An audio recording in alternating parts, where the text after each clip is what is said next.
Baik, jadi di dasar pengukuran ini adalah tujuannya ya, mudah-mudahan ini tercapai.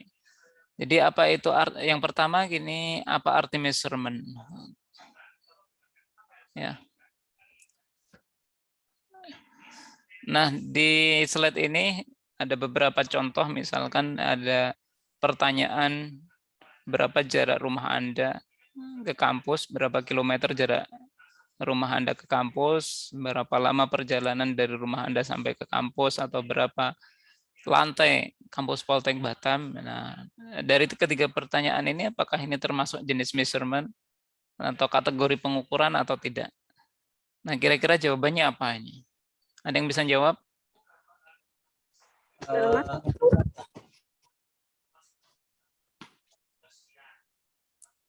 Yolanda mau jawab? Ini beberapa contoh ini termasuk kegiatan pengukuran nggak?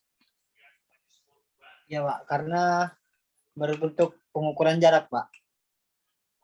Baik.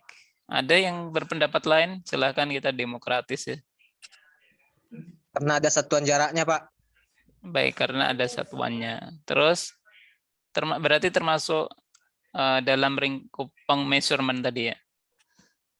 Ada yang berpendapat lain? Atau sama seperti Mas Yolanda atau Fadila? Karena berpindah dari tempat satu ke tempat yang lain, Pak. Baik. Rizky Januar. Baik, itu alasannya. Berarti sepakat bahwa beberapa contoh tadi, misalkan ada pertanyaan ini, berapa lama perjalanan dari rumah Anda sampai ke kampus? Gitu. Jadi misalnya Yolanda tinggal di mana? Di Legenda, Pak. Legenda. Jadi kira-kira berapa lama kalau Legenda sampai Poltek Batam? 5 menit? 15 menit lah, Pak, kurang lebih. Lama kali ya, 15 menit. Baik. Itu termasuk kegiatan pengukuran ya? Iya, Pak. Baik, baik. Oke, sekarang ini akan masuk ke definisi pengukurannya.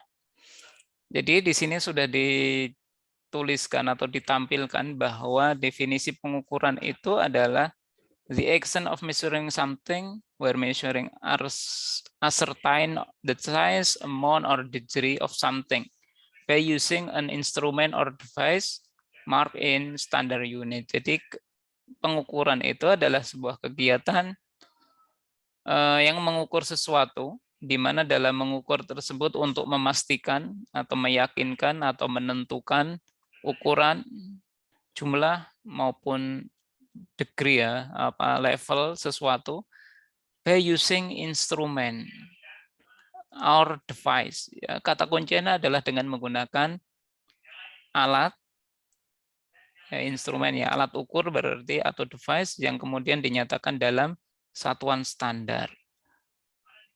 Nah, terus kemudian kalau kita kembalikan ke beberapa pertanyaan tadi, misalkan saya tanya Mas Yolanda tadi, Anda tinggal di mana? Anda tinggal di Legenda. Berapa lama perjalanan dari rumah dari Legenda sampai ke kampus?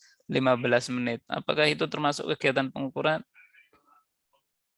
Kalau kita kembalikan ke definisi ini, kalau Mas Yolanda tidak menggunakan instrumen, mengira-ngira aja, ya kan, untuk mengukurnya, maka ini tidak termasuk kegiatan pengukuran ya. Karena kata kuncinya, keywordnya adalah using an instrument or device. Terus kemudian dinyatakan dalam satuan standar. Kurang lebih itu. Jadi contoh-contoh yang tadi itu adalah bukan termasuk kegiatan pengukuran. Clear sampai di sini? Clear, teman-teman? Oke. Jadi kata kuncinya adalah by using an instrument, menggunakan alat ukur. Terus kemudian pengukuran dalam sebentar ya. Pengukuran dalam ketenaga listrikan atau electrical engineering itu apa? Di mana saja? Ya ini ya hal-hal yang berkaitan dengan perancangan misalkan, atau misalkan develop sesuatu, khususnya di bidang penggunaan energi listrik, tenaga listrik, ataupun kontrol mesin, termasuk misalkan ini di komunikasi ya, yang menggunakan peralatan. Nah, kalau kita lihat the world of electronic and electrical engineering itu ya kita akan selalu berinteraksi erat dengan ini, dengan generator, dengan motor, dengan tegangan, dengan apa? Dengan energi listrik, trafo, arus, kayak gitu, kapasitan, breaker, ya, sinyal, ada transmisi. Nah, ini adalah dunia dari elektrikal. Kita akan selalu berkaitan erat dengan hal-hal tersebut ya. Ada ammeter, gitu, ada indukstan, ada saluran lain kayak gitu. Kita akan selalu berinteraksi dengan ini ya. Nah, meskipun ada juga yang mengartikan measurement itu adalah ratio between one quantity and another. Jadi pengukuran itu adalah membandingkan antara satu besaran dengan besaran yang lainnya. Mungkin ini bisa juga artinya betul ya, tapi tidak tepat untuk listrik. Kenapa? Nah, mungkin kalau misalnya Anda ke supermarket atau ke pasar gitu, ke pasar mitra, misalnya Yolanda ke pasar mitra untuk belanja, bantu ayahnya belanja buah jeruk 1 kilogram, itu kan biasanya ditimbang. Kalau zaman dulu timbangannya menggunakan bandul kayak gitu ya, sebesar 1 kilogram.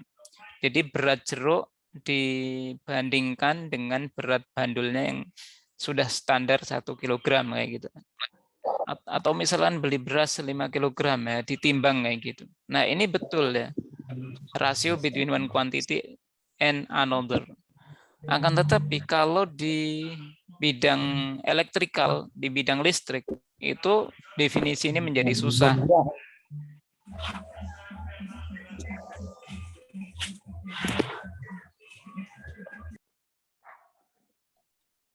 Nah, definisi ini menjadi susah atau menjadi susah untuk diimplementasikan. Kenapa? Karena kita misalkan mau mengukur arus listrik yang mengalir pada beban, ya ini nggak bisa dibandingkan ya kan. Atau kita misalkan mau mengukur berapa tegangan ini, ya susah untuk membandingkan. Tegangan dengan tegangan susah dibandingkan. Atau arus dengan arus susah dibandingkan. Gitu. Jadi definisi ini menjadi kurang tepat kalau di bidang ketenaga listrikan. Yang tepat yang mana? Yang tepat yang tadi, yang awal ya. Baik, terus ini ada salah satu contoh untuk alat ukur. Jadi di alat ukur ini ada voltmeter, V-nya berarti ada voltmeter. Terus ini ada papan skala untuk menunjukkan hasil pengukurannya. Terus kemudian ada jarumnya yang nanti kita baca hasilnya. Skalanya ada 0 sampai 10, ada 0 sampai 3 yang bagian bawah. Terus di sini ada bagian batas ukurnya. Ini untuk DC voltage berarti untuk pengukuran DC, yang sebelah kanan untuk AC voltage berarti untuk batas ukur untuk mengukur tegangan AC. Maksudnya batas ukur apa? Nah, alat ini kayak di sini kan skalanya 0 sampai 10 ya kan. Ini bukan berarti kemampuannya cuma cukup mampu mengukur tegangan 10 volt atau 3 volt, enggak. Akan tetapi alat ini bisa mengukur tegangan listrik DC maupun AC ini sampai 1000 volt. Karena ini ada tulisannya 1000 volt. Kalau Anda pilih yang terminal 100 volt sama common kayak gini, berarti ini alat ukur ini mampu mengukur tegangan DC 100 volt. Kalau Anda pilih batas ukur yang 10 sama common-nya ini berarti mampu mengukur 10 volt. Ini batas ukur, tergantung Anda pilih batas ukur yang mana. Nah, ini adalah skalanya. Kalau misalkan posisinya Anda yang tadi pilih misalkan 0 sama 10 berarti ini adalah memang sama nih. Berarti satu skala ini, skala yang atas ini adalah maksimum di sini 10. Kalau jarumnya menunjukkan angka 3 berarti nilai hasil pengukurannya adalah 3 volt kayak gitu. Tapi kalau misalkan Anda memilih 1000 volt, terus menunjukkan angka 4, berarti di sini ini nanti jarum penunjuknya menunjukkan angka 4, berarti hasil nilainya adalah 400 volt. Jadi tergantung batas ukur yang Anda pilih. Baik, ini contoh. Nanti lebih detailnya akan kita praktekkan di praktek lab yang berangkat untuk luring. Jadi definisi dari measurement itu, kata kuncinya, mereka selalu menggunakan instrumen. Selalu menggunakan alat ukur. Meskipun alat ukurnya itu sederhana. Penggaris, meteran, stopwatch, timbangan, termometer, dan lain-lain. Baik. Nah, beberapa instrumen untuk listrik, ya, contohnya ada multimeter, ada insulation tester, ada multimeter digital yang bentuknya seperti ini, ada osiloskop, ada multimeter digital bentuk lain, ada tang ampere, kemudian ini ada power meter, ya. Ini ada yang individual, ya. Ada ammeter, ada voltmeter, kayak gitu. Terus kemudian ada termasuk ini CT, current transformer, ini termasuk instrumen device. Kalau ini adalah alat-alat ukur untuk mengukur mekanis, ya. Baik, jadi itu tentang definisi pengukuran atau measurement. Nah, mengapa kegiatan pengukuran itu penting? Why it is important to measure? Nah, di dalam bidang ketenaga listrikan ternyata berdasarkan artikel ini, European Directive ini, ya, tahun 85, bahwa dia menyebutkan listrik itu adalah sebuah produk sama dengan produk-produk yang lainnya, movable goods, ya. Sehingga listrik itu to be able to market to product electricity. Jadi listrik itu juga bisa dijual, bisa diperjualbelikan. Nah, karena ini listrik ini merupakan sebuah produk dan ini bisa diperjualbelikan. Nah, tentu saja ini harus dilakukan pengukuran. Misalkan Anda jual listrik nih, saya yang beli. Nah, gimana proses transaksinya? Nah, ini harus dilakukan pengukuran-pengukuran. Nah, ini kenapa pengukuran itu penting dilakukan di bidang ketenaga listrikan. Nah, selain itu juga terkait dengan karena listrik ini merupakan produk, misalkan saya konsumen, Anda yang memiliki listriknya, ya kan. Tentu saya ingin listrik yang saya beli itu kualitasnya baik. Power quality-nya bagaimana, baik itu tegangannya, frekuensinya, ataupun kalau 3 fase urutan fasanya, gitu kan. Terus faktor dayanya dan lain sebagainya kan tentu butuh kualitas energi listrik yang baik. Makanya ini perlu dilakukan pengukuran-pengukuran. Selain itu, kegiatan pengukuran itu juga akan bermanfaat misalkan untuk kegiatan proteksi. Bagaimana menjamin kelangsungan pelayanan itu sehingga ketika ada gangguan itu bisa diidentifikasi sedemikian. Jadi bisa diidentifikasi secara dini ketika ada masalah sehingga tidak sampai terjadi gangguan yang berkepanjangan. Artinya ketika ada pemadaman itu, ya pemadamannya tidak lama-lama. Kalau lama-lama nanti dikomplain pelanggan. Betul tidak? Ketika listrik rumah Anda mati, ya kan Anda ini lama sekali ini. Banyak ya orang berduyun-duyun demo ke PLN di sana. Nah, tentu ini menjadi hal yang tidak menarik sebagai penyedia energi listrik, ya, atau pengelola operator energi listrik yang menjual itu. Nah, oleh karena itu ini sangat penting untuk melakukan kegiatan pengukuran measure. Nah, selain itu di sini juga saya tampilkan fungsi-fungsi atau tujuan dari electrical measurement, ya. Ini tujuannya untuk reducing energy cost, untuk energy quality, untuk memantau itu, terus untuk continuity of service, ya. Masing-masing ada poin-poinnya. Silakan itu dibaca, ya. Nah, ini contohnya misalkan gangguan misalkan terkait dengan contohnya ya. Contohnya gangguan terhadap listrik. Nah, listrik itu juga ada standarnya. Kalau di Indonesia ini misalkan satu fasenya 220 tegangannya ya. Atau misalkan 230 volt. Nah, mestinya konsumen harus memperoleh ini yang sesuai standar itu. Atau naik turunnya ini dalam toleransi. Misalkan naiknya 5%, turunnya 10%, ini juga harus terpenuhi. Nah, ini harus dipantau, harus diukur. Gitu. Nah, misalkan tegangannya bisa naik sampai, misalnya ini satu fase ke netral, sampai 250 volt, kayak gitu kan akan membahayakan peralatan konsumen. Nah, ini menjadi hal yang tidak menarik juga. Beberapa gangguan ini misalkan transien dan lain sebagainya ya. Padahal kita itu listrik kita adalah sinusoidal, yang mulus ya, tidak seperti ini. Kalau ini gangguan seperti ini misalnya yang D ini misalnya levelnya harusnya 220, ternyata ada transien. Nah, ini akan ada tegangan yang naik tinggi sekali meskipun waktunya cuma sesaat. Nah, ini tidak boleh kan. Nah, itu harus dimonitor juga. Terus ini di slide selanjutnya ini ditampilkan tentang karakteristik terhadap tegangan.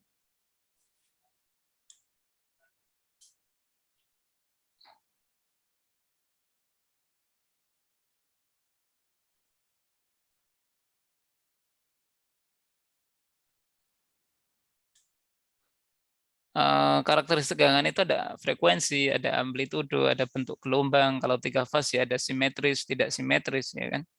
Nah, itu beberapa yang ini ya. Nah, kalau frekuensinya kita standarnya 50 Hz, apakah ini berubah-ubah enggak? Nah, ini harus dijaga perubahannya sehingga tidak ini. Karena kalau misalkan berubah terlalu signifikan ini akan berdampak terhadap beban-beban induktif motor-motor itu. Motor-motor di industri akan berubah ini RPM-nya. Dan ini bisa menjadi bahaya. Contohnya misalkan di industri tekstil ya. Motornya 50 Hz, kecepatannya misalkan 1000 RPM. Nah, terus kemudian ini tiba-tiba frekuensinya naik menjadi menjadi 55 Hz. Tentu nanti kecepatan motor itu akan menjadi meningkat. Nah, nanti polanya misalkan di industri tekstil itu membuat apa itu? Bordir atau apa ya, bisa berubah semua polanya. Nah, ini beberapa parameter tegangan yang harus diamati misalkan di dalam bidang ketenaga listrikan. Frekuensinya, amplitudonya, bentuk gelombangnya, simetris tidak simetris, kalau sistem 3 fase. Baik, saya kira itu kenapa ini penting kegiatan pengukuran itu. Baik, selanjutnya masuk ke bab besaran dan satuan. Nah, besaran dan satuan ini sudah pada dapat ya. Kita sudah tahu ada besaran pokok, ada besaran turunan. Kalau besaran pokok ada 7 itu ya. Ada berapa? 7 atau 8? Halo? Ada 7, Pak. 7, Pak. Ada 7? 7. Baik, ada 7 ya. Ada panjang, ada massa, ada waktu, ada arus listrik, ada temperatur, intensitas cahaya, dan jumlah zat ya. Nah, ini setiap besaran ini memiliki satuannya. Gitu. Kenapa perlu satuan ya? Biar dapat terukur ya. Nah, setiap satuan juga ada simbolnya. Ini simbolnya sudah disepakati secara internasional. Jadi misalkan panjang itu satuannya meter, ya. 1 meter di sini ya sama dengan 1 meter di Singapura. 1 kilogram jeruk di sini ya sama 1 kilogram jeruk di Inggris sana ya. Nah, ini sudah namanya International System Unit ya, sistem satuan ya, yang sudah diakui secara internasional. Nah, selain besaran pokok dan international system ini, satuan sistem internasional, itu juga ada besaran turunan. Nah, besaran turunan di bidang listrik itu apa saja? Di slide ini sudah ditampilkan, ada energi listrik, ada daya listrik, ada muatan listrik, itu termasuk besaran-besaran turunan. Selain besaran pokok ya. Ada kuat medan listrik, ada hambatan listrik, ada konduktan, ada kapasitan, ada flux magnet, ada kuat medan magnet, ya. Ada arus listrik. Nah ini, sorry, bukan arus listrik. Arus listrik termasuk besaran pokok ya.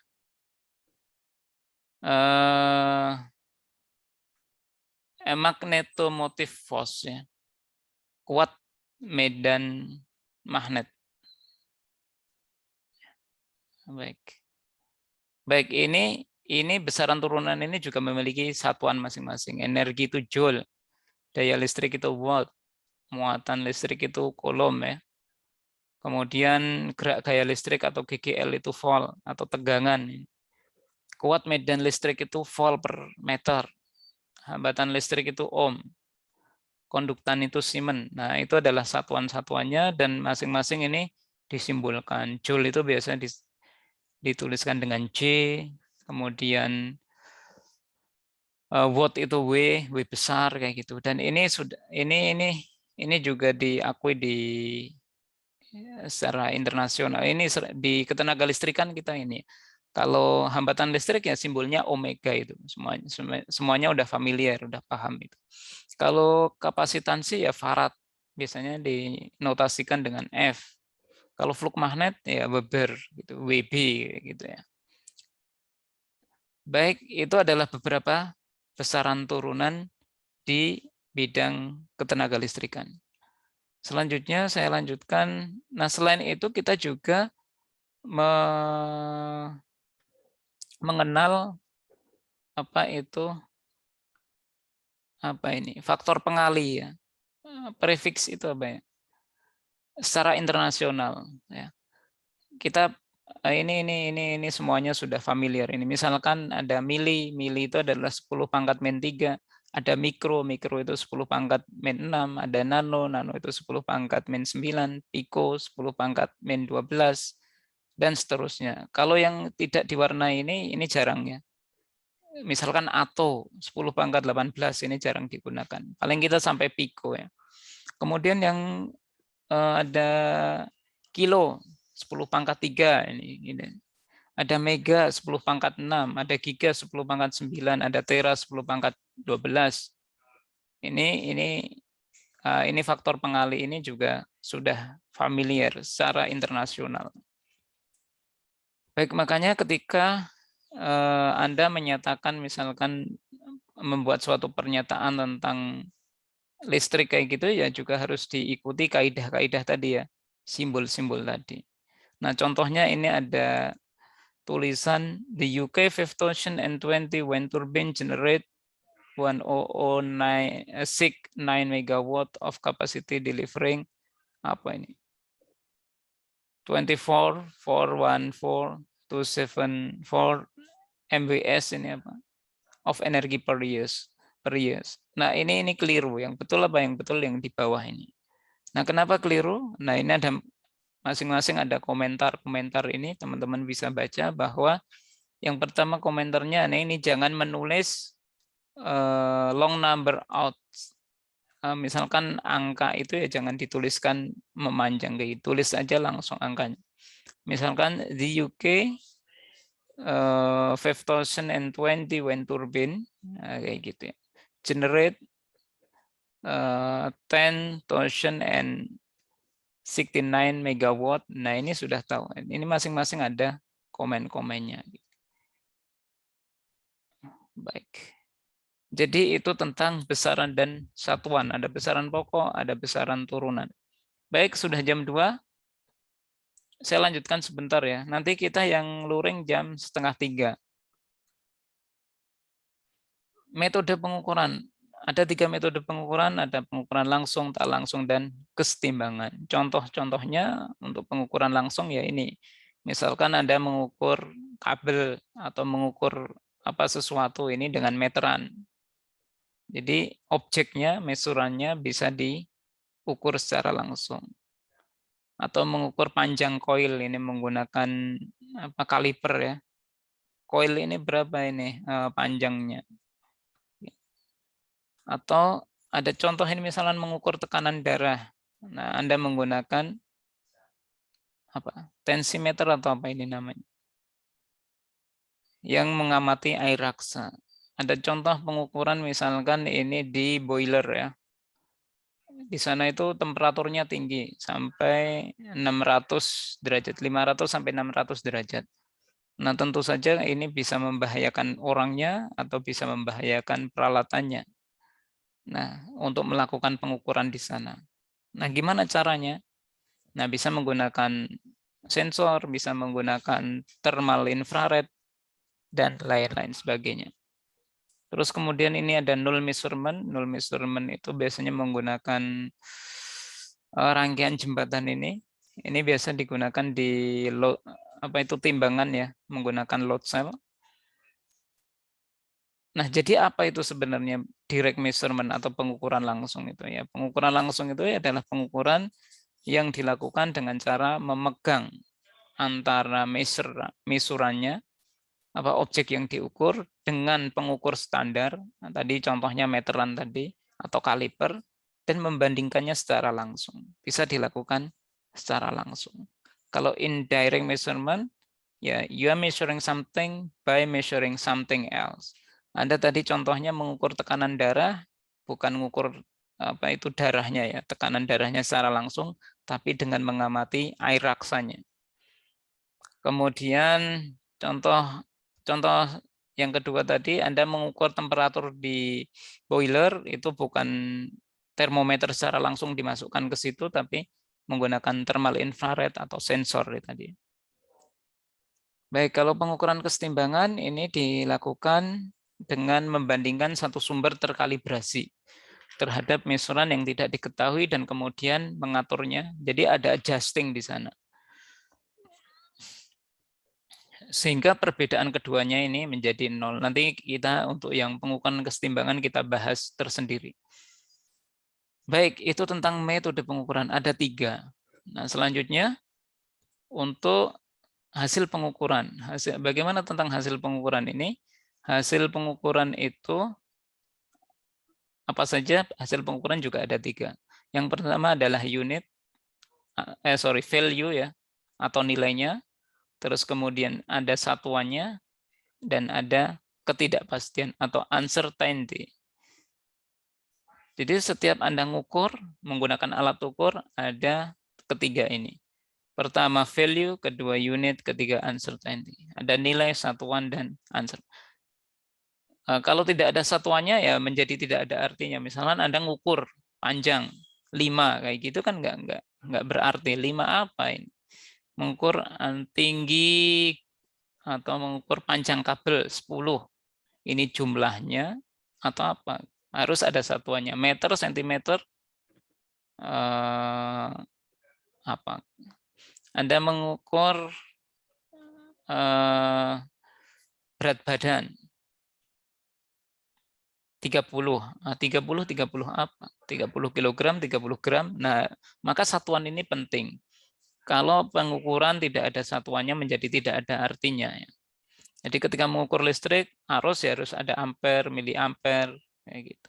Ada kiloampere dan lain sebagainya. Mengukur tegangan juga demikian. Uncertainty ini adalah ketidakpastian. Nah, kadang ketika alat ukur analog, jarumnya itu tidak menunjukkan tepat pada nilainya, pada strip berapa. Kadang ada di tengah-tengah.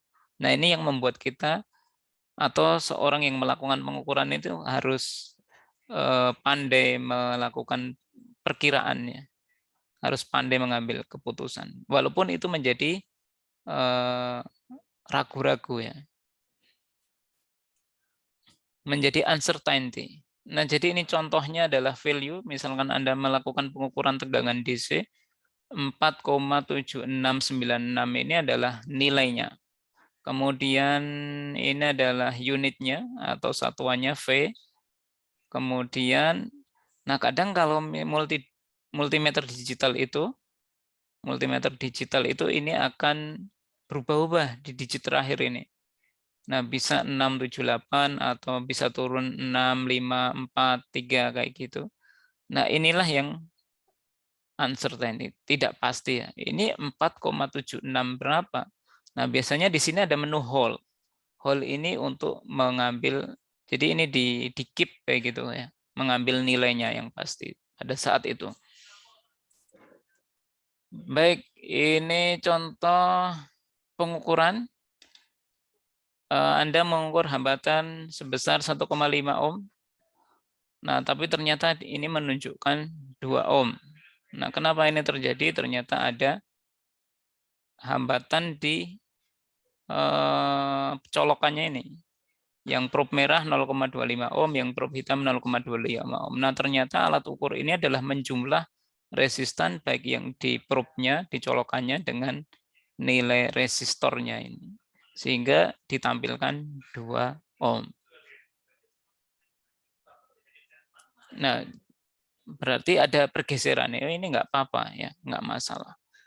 Anda ngukur frekuensi 50 Hz, ternyata 49,99, bukan 50 Hz. Ya nggak apa-apa, karena ini nanti ada faktor-faktor pengukuran. Nah, apa saja faktor-faktor pengukuran itu? Ada error, ada validity, ada reliability, akurasi, presisi, resolusi. Nah, ini yang akan kita bahas di minggu depan ya. Error itu adalah simpangan antara hasil pengukuran dengan nilai sebenarnya. Baik, ada validity, reliability, akurasi, presisi, resolusi. Kita akan ketemu lagi minggu depan karena waktunya sudah cukup ya. Teman-teman nanti harus luring. Ini ada quotes, no measurement is perfect. Jadi tidak ada pengukuran yang sempurna. Jadi kalau misalkan ada error itu ya wajar karena tidak ada pengukuran yang sempurna. Mungkin ini mengambil contoh atau sampel dari tidak ada manusia yang sempurna kayak gitu ya. Jadi saya kira itu. Jadi misalkan nanti Anda melakukan pengukuran hasilnya tidak presisi enggak apa-apa. Yang terpenting adalah bagaimana meminimalkan errornya. Bagaimana meminimalkan simpangannya sehingga Anda bisa memperoleh data yang akurat, presisi. Kalau enggak, kalau misalkan datanya banyak ya kan, tapi errornya tinggi ya, namanya nanti hoax ya. Ada nanti informasi atau kesimpulan yang diambil itu menjadi menyesatkan. Baik, saya kira itu. Terima kasih. Selamat siang. Ada yang mau ditanyakan? Saya, Pak. Silahkan.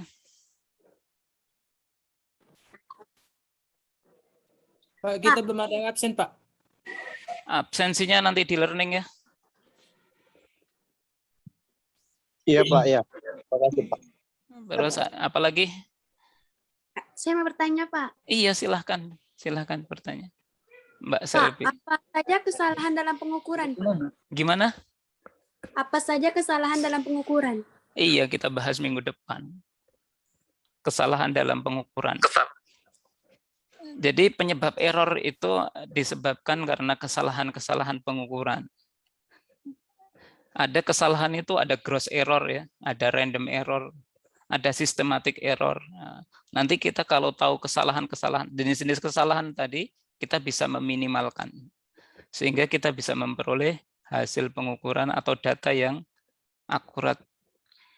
Nanti ada istilah presisi, akurasi. Apa itu presisi, apa itu akurasi ya, kita bahas minggu depan. Oke? Pak. Mohon bersabar ya. Halo, Pak. Silakan. Halo. Andunia, silakan. Itu kita luring dibatasi atau semuanya, Pak? Nah, silakan Anda lihat jadwalnya yang sudah di ini. Mahasiswa silakan proaktif ya. Jangan tanya-tanya mulu ya. Sudah ada jadwalnya. Hari ini adalah yang absensi genap untuk sesi 2. Untuk shift 2-nya adalah yang genap.